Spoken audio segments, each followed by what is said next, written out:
Hi and welcome to another video. Today I'm gonna show you a game which was very special to me because it was the game which made me an international master.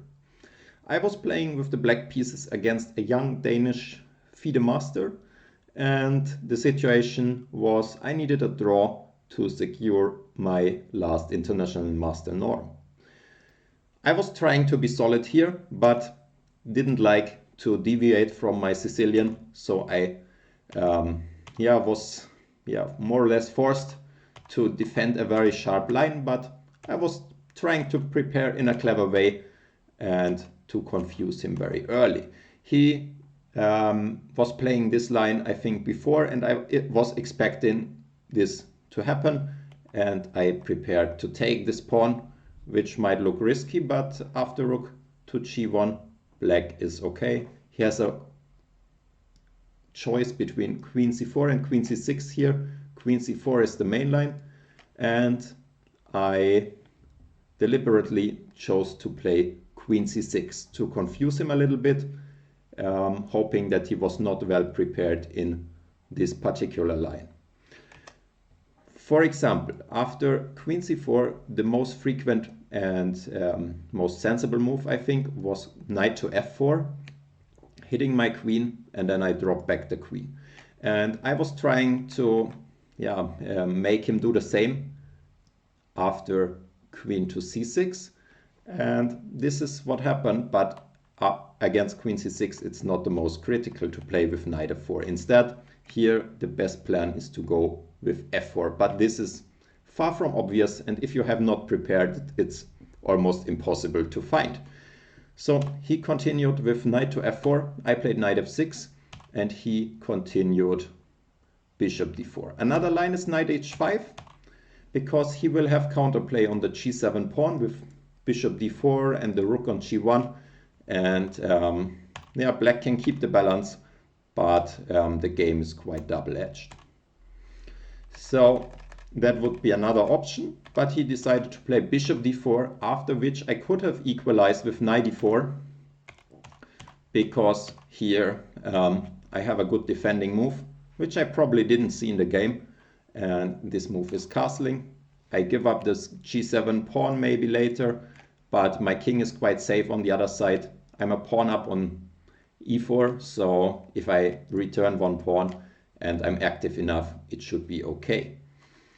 So, however, I didn't like knight e4 because I thought it's a waste of time. I should wait for him to play g5 and only then jump to e4. And I played rook c8, which is a mistake because I lose the option to castle queenside and my king might be stuck in the center later. So knight e4 was the way to go, but I played rook c8. After which he played the very good and also quite straightforward g5. I played knight e4. He took it and he played knight h5, which is decent. Also bishop e5 is interesting because it's quite hard to make a move with black here. I cannot really move this bishop because g7 would drop. I don't really want to move the rook yet because I couldn't castle later. I cannot really move the queen because of the checkmate here. I could push some pawns, but it's not clear how I should continue next. And in general, I don't have so many options here. So position is quite difficult here, and white should be better here as well. Also, knight h5 was decent, and I was even considering to defend a worse endgame after queen d5, allowing him to take, trade the queens, and play rook g8. Kind of lucky that I did not go for this. I was expecting that this was much worse for me, but somehow I was guessing that it might be holdable, and the truth about this is it's just lost. I have a lot of weaknesses. This bishop is great. It cuts my coordination off. This rook is also quite misplaced, and white has different plans to collect some pawns, and probably I would have lost the game if I went for this one. However, I had a feeling this is quite sad for me, and I have no chance to ever win, and I need to defend, and maybe it's a draw, but maybe it's also lost. So I didn't go for this and decided to go for the other move, which according to my opponent was the only move, and I think he was correct, which is rook g8, which also looks a bit ugly because I cannot castle, I cannot play g6, but at least I keep the stuff together and I still keep my extra pawn. And already now my opponent made a big mistake, which was bishop f6. This move might look quite aesthetic, but it's not that strong. He's threatening checkmate on d8, of course, and I cannot take the bishop either because he will take with a check and pick up my rook. But I had anticipated my answer here, and black has just one good answer. If you want to challenge yourself, try to find black's answer here, how to defend against all the threats, and we will continue with the game, which was queen d5.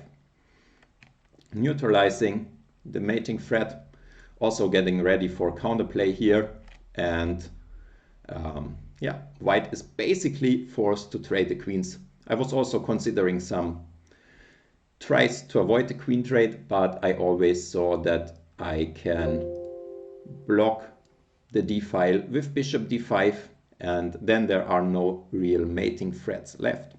And also my counterattack with b3, or maybe also at some points queen to a1 is coming. So that's why he decided to allow the trade of queens, which was not solving his problems either. He played b3, after which I traded the queens, and now he should have taken with the king to avoid a certain pattern, which I was able to execute after rook takes d2. If you want to challenge yourself again, try to think about this position.